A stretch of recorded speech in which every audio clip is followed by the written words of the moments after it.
শুভ সকাল সবাইকে। আজ আবার সকাল সকালে আমরা তৈরি বিশাখাপত্তনম থেকে ব্যাঙ্গালোর যাব বলে।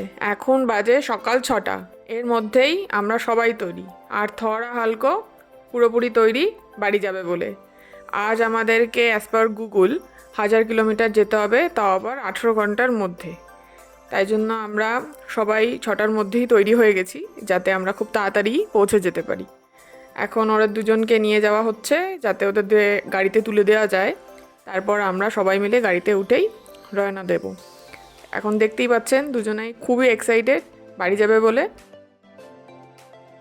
তো আজকে আমাদের যাত্রার দ্বিতীয় দিন, কিন্তু তাও আজকে আমরাও সকাল সকাল তৈরি হয়ে গেছি, কারণ আজকে আমাদের আরও বেশিটা রাস্তা কভার করতে হবে। তাই জন্য আমরা আজকেও তাড়াতাড়ি তৈরি হয়ে রেডি হয়ে বেরিয়ে পড়ছি।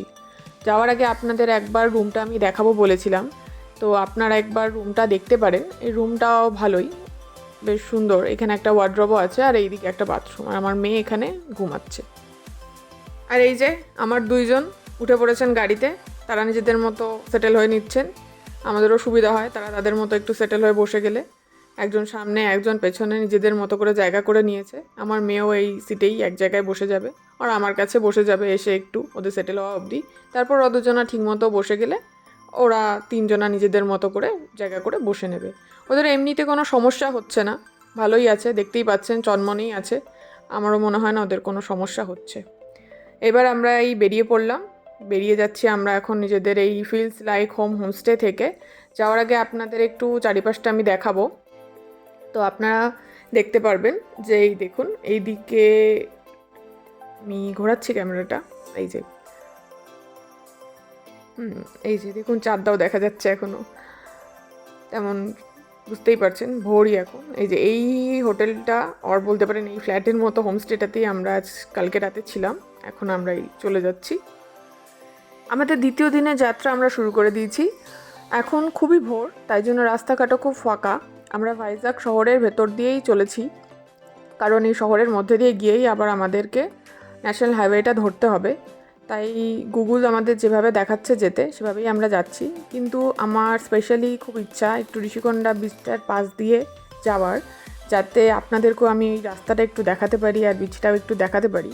কারণ আমার পার্সোনালি খুব পছন্দ এই জায়গাটা, খুবই সুন্দর জায়গা। যেমন চারিদিকে গাছপালা, নীল আকাশ, উজ্জ্বল রোদ, মানে অপূর্ব দেখতে লাগে। এই যে এখান থেকেই আমাদের ঋষিকোণা বিচ যাওয়ার রাস্তা। এই রাস্তাটাই সোজা ঋষিকোণা বিচ অবধি যায়। তো আমরা এইখান দিয়ে যেতে যেতে আপনাদেরকেও একটু দেখাতে দেখাতে নিয়ে যাচ্ছি, ওই জন্য যাতে আপনাদেরও দেখতে ভালো লাগে আর মনের মধ্যে ইচ্ছেটা তৈরি হয় এখানে আসার। সকালে এত সুন্দর রাস্তা পেলে কার না ইচ্ছা করে হারিয়ে যেতে, কিন্তু কিছু করার নেই, হারিয়ে যাওয়ার কোনো অপশান নেই, কারণ বাড়ি ফিরতে হবে। তাই আমরা এখন এই রাস্তা ধরেই বাড়ি ফিরবো। যেতে যেতে আপনাদের সাথে কিছু জিনিস শেয়ার করতে করতে যাই। আপনারা হয়তো সবাই জানেন বিশাখাপত্তনম নোন অ্যাজ ভাইজ্যাগ। ভাইজ্যাগের সবচেয়ে পপুলার বিচটাই হচ্ছে ঋষিকোণা বিচ। ওই যে সমুদ্র দেখা যাচ্ছে, ওই যে দেখা যাচ্ছে, আপনারাও দেখুন। আর এখানে আরও কতগুলো বিচ আছে যেগুলো খুবই পপুলার। সেগুলো হচ্ছে Yarada beach, Ramakrishna bridge, Bheemili beach, Gangavaram beach, Lawson's bay beach, সাগার নাগার বিচ। যদি কোনো জায়গায় প্রোনাউন্সিয়েশন মিস করে থাকি তাহলে ক্ষমা করবেন। কিন্তু মোটামুটি এরকমই 7টা পপুলার বিচ এখানে আছে, কিন্তু ঋষিকোণাই এখানে সবচেয়ে পপুলার বিচ।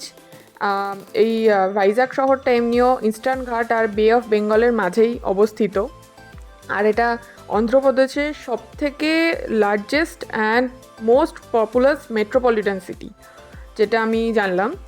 আর এটা এখানে হচ্ছে সবথেকে অ্যানশিয়েন্ট পোর্টটা অবস্থিত, যেটা আমি আগেরবারে এসে দেখেও ছিলাম। এবারে আমরা অত দূর যাব না, কারণ তার আগে আমাদের ন্যাশনাল হাইওয়ে ধরে ফেলতে হবে। তাই আমরা আর একটুখানি এগিয়েই ব্যাক করে যাব। আপনারা দেখতেই পাচ্ছেন ওই যে দূরে, অনেকটা দূর অবধি দেখা যাচ্ছে, ওই দূরেই শহরটাও আছে, আর ওই পোর্টটাও ওই ওদিকটাতেই আছে, যতদূর আমি এখান থেকে দেখতে পাচ্ছি। আমি জানি না মোবাইলে কতটা পরিষ্কার আসছে, কিন্তু আমি এখান থেকে যা দেখতে পাচ্ছি তাতে এটুকুই দেখা যাচ্ছে। আর এটা হচ্ছে সমুদ্র, যেটার পাশ দিয়ে আমরা যাচ্ছি, খুবই পরিষ্কার সমুদ্র।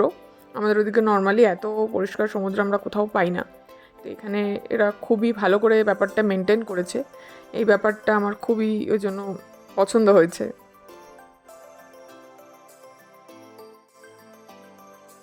বাজে সকাল 9:30। আমরা দাঁড়িয়েছি চেন্নাই কলকাতা হাইওয়ের ওপরে। এখন এই সাইডটাতে একটু জায়গা পেয়েছি, তাই জন্য আমরা এখানে দাঁড়ালাম। কারণ একটু জায়গা না থাকলে ওদের দুজনকে নামিয়ে হাঁটানোটা খুবই মুশকিল হয়। ওরা দুজনা গাড়ির মধ্যে খুবই রেস্টলেস হচ্ছিল। সকাল সকাল মনে হয় পেটটা পরিষ্কার হয়নি, তাই জন্য নামার জন্য খুবই অস্থির হচ্ছিল। তাই এখানেই আমরা দাঁড়ালাম। চারিদিকটা এখানে খুবই সুন্দর, কিন্তু এই জায়গাটা খুব একটা পরিষ্কার নয়। কিন্তু কিছু করার নেই, একটু তো বড় জায়গা না হলে গাড়ি দাঁড় করিয়ে ওদের দুজনকে নামিয়ে হাঁটানোটা একটু ডিফিকাল্ট হয়ে যাবে। তাই জন্য এখানেই দাঁড়াতে হয়েছে। ওরা দুজনা এখন জল টল খেয়ে নিয়েছে। এবার ওদেরকে আমরা আবার গাড়িতে তুলে দেবো। ওদের মোটামুটি সবই হয়ে গেছে আজকের মতো খাওয়া দাওয়া। আমরা সকাল সকালই ওদেরকেও একটু ব্রেকফাস্ট করিয়ে নিয়েছি, আর নিজেরাও মোটামুটি ব্রেকফাস্ট করে নিয়েছি, আর কিছু জিনিস প্যাকও করে নিয়েছি। কাল থেকে আমরা সব কিছু মোটামুটি প্যাক করে নিয়েই চলছি খাবার দাবার, যাতে বারে বারে এখানে ওখানে দাঁড়াতে না হয়, কারণ সব জায়গায় তো ওদের নিয়ে নামানো সম্ভব হয় না। তাই জন্য খাবার দাবার যদি প্যাক থাকে সাথে, খিদে পেলে ওদেরকেও খাওয়ানো যায় আর নিজেরাও খেয়ে নেওয়া যায়।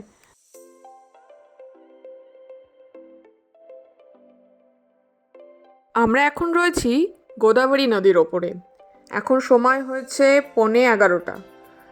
এই নদীর এক পারের নাম হচ্ছে রাজা মহেন্দ্রভরম, আর এক পারের নাম হচ্ছে কোভরু।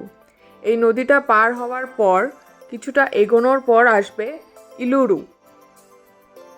ওই যে আমার বাঁদিকে একটা ব্রিজ দেখা যাচ্ছে, মনে হচ্ছে ওটা রেল লাইন। হোপফুলি ওখান দিয়ে ট্রেনও যায়। আমরা এখন পৌঁছে গেছি ইলুরু। আমরা এখানে দাঁড়িয়ে আছি একটা টোল গেটের সামনে, আর আমার থর এখানে জানলা দিয়ে দেখছে বাইরে কে আছে। থরু, ও থরু, হালকু, হালকু, হালক, হালকু। আমি ওকে আদর করে হালকু বলেই ডাকি, আর থরকে থরু বলে।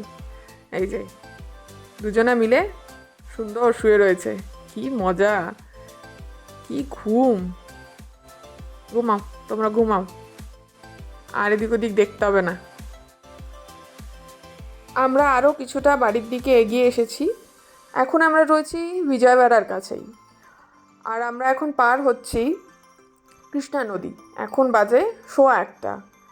কৃষ্ণা নদীর এক পারের নাম হচ্ছে বিজয়বাড়া, আর অপর পারের নাম অমরাবতী। এই নদীটা দেখতেই পাচ্ছেন, মাঝে এটার বিশাল বড় একটা চড়া, কিন্তু দুদিকে জলও রয়েছে, বোঝাই যাচ্ছে নদীটা বেশ বড়। আর এদিকে আকাশের অবস্থাও খুবই খারাপ, দেখতেই পাচ্ছেন মেঘ করে রয়েছে। এমনিও এখন যেহেতু বেলা, ট্রাফিক খুবই বেশি, তাই আমরা খুব জোরে যেতে পারছি না। কিন্তু যদি এখন বৃষ্টি শুরু হয় তাহলে আমাদের যাওয়াটা আরও স্লো হয়ে যাবে।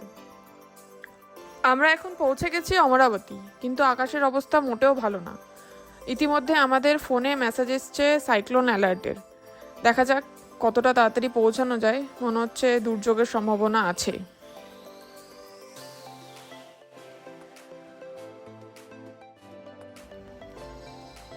এখন আমরা রয়েছি গুন্টুর, বাজে 1:30। দেখতেই পাচ্ছেন বাইরে বিশাল বৃষ্টি হচ্ছে। স্পিড একদমই উঠছে না গাড়ির, মিনিমাম স্পিড 20-তে চলছে। দেখা যাক আজকে আর কত টাইম লাগে পৌঁছাতে। দেখেছেন অবস্থা, একদম কিচ্ছু দেখা যাচ্ছে না বাইরেটা।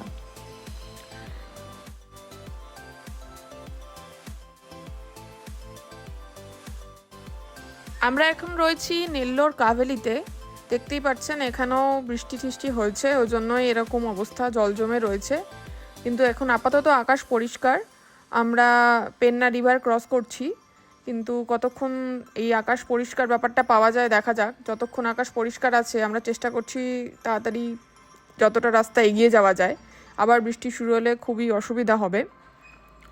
আর থর আর হালকেও আমরা এর মাঝেই কয়েকবার নামিয়েছি, জলও খাইয়েছি, কিন্তু ওই যেভাবে লাইট ফুড দিতে ডক্টর আমাদের রেকমেন্ড করেছে সেভাবেই আমরা ওদেরকে লাইট ফুডই দিচ্ছি, সেরকম হেভি কোনো ফুড দিচ্ছি না। কিন্তু কয়েকবার আমাদের মাঝে মাঝে নামাতে হয়েছে ওদের একটু জল ঠল খাওয়ানোর জন্য।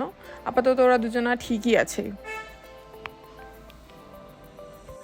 আমরা এখন পৌঁছে গেছি তিরুপতি, বাজে রাত 8টা। তিরুপতি পৌঁছাতেই আমাদের রাত 8টা বেজে গেল। ভেবেছিলাম আরও তাড়াতাড়ি পৌঁছাবো, কিন্তু রাস্তায় বৃষ্টির জন্য আমরা অনেকটাই স্লো হয়ে গেছিলাম। আমরা গাড়ি অত তাড়াতাড়ি চালাতে পারছিলাম না, ওই জন্য আমাদের বেশ অনেকটাই রাত হয়ে গেল তিরুপতি পৌঁছাতে। কিন্তু তাও চেষ্টা করব যদি সম্ভব হয় 12টার মধ্যেই ব্যাঙ্গালোর পৌঁছে যাওয়ার।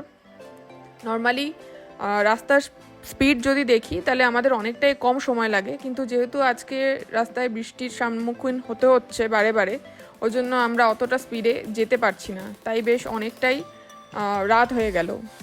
ওই দূরে যে আলোটা দেখা যাচ্ছে যথাসম্ভবত সেটাই তিরুমালা। এখন বাজে রাত 9টা, আমরা রয়েছি চিত্তুরে। এখনও আমাদের বাড়ি যেতে টাইম লাগবে 3 ঘন্টা 18 মিনিট। কিন্তু বাইরের অবস্থা খুবই খারাপ, দেখতেই পাচ্ছেন বাইরে আবার সেই মুষলধারের বৃষ্টি শুরু হয়েছে। রাস্তায় সেভাবে কিছুই দেখা যাচ্ছে না, কোনো মতে কন্ট্রোল করে গাড়ি চালানো হচ্ছে, স্পিড তো একদমই উঠছে না। জানি না এখনও সত্যি আরও কতক্ষণ টাইম লাগবে। আমরা যত তাড়াতাড়ি যাওয়ারই চেষ্টা করি না কেন, এই প্রাকৃতিক দুর্যোগ আমাদেরকে আটকেই দিচ্ছে। সেজন্য আমাদের বেশ অনেকটাই রাত হয়ে যাচ্ছে। মনে তো হচ্ছে না 12টার মধ্যে পৌঁছাতে পারবো, কিন্তু দেখা যাক কি করা যায়। আমার থর আর হাল্ক আপাতত ঠিকই আছে, তারা এখন এখানে শুয়ে রয়েছে, নিজেদের মতো ঘুমাচ্ছে। তাদের কিছুটা আগেই আমরা নামিয়ে জল টল খাইয়েছি, একটু এদিক ওদিক হাঁটিয়েছি, তাই হয়তো এখন ঠিকই লাগছে ওদের, ওই জন্য চুপ করে ঘুমিয়েও পড়েছে।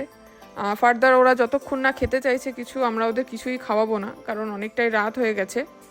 এবার বাড়ি গিয়ে যদি ওদের ইচ্ছা হয় কিছু খাবার খেতে চায় তাহলেই ওদের আবার কিছু খেতে দেবো, আর নালে আবার কাল সকালেই ওরা খাবে।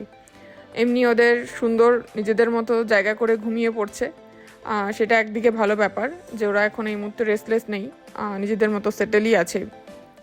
এভাবে যদি ওরা থাকে তাহলে আমাদের আশা করি আর যতক্ষণই যেতে হোক না কেন খুব একটা অসুবিধা হবে না। বাট চেষ্টা করছি তাও যতটা তাড়াতাড়ি যাওয়া যায়, কিন্তু বৃষ্টি রয়েছে, কি করা যাবে।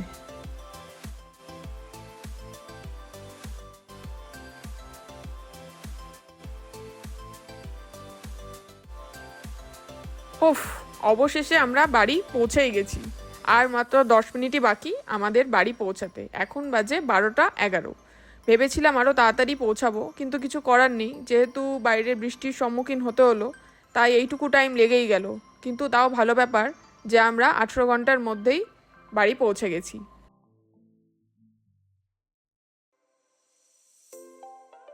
যাক, এবার পুরোপুরি আমি নিশ্চিন্ত, আমরা সবাই মিলে সেফলি বাড়ি পৌঁছে গেছি। আমার থর আর হালকো একদম ঠিক আছে, তার সাথে আমরাও একদম ঠিক আছি। আমাদের হয়তো সময়টা আজকে একটু বেশি লেগে গেল, যতটা তাড়াতাড়ি ভেবেছিলাম পৌঁছাতে পারলাম না, কিন্তু তাতে কিছু অসুবিধা নেই, কারণ আমরা 18 ঘন্টার মধ্যেই বাড়ি পৌঁছে গেছি। এতগুলো দুর্যোগ মাথায় নিয়েও আজকে আমরা সেফলি বাড়ি পৌঁছাতে পেরেছি, এর জন্যই আমরা অনেক খুশি। আমাদের সাথে আবার দেখা হবে। আজকের মতো শুভরাত্রি, নমস্কার, ভালো থাকবেন।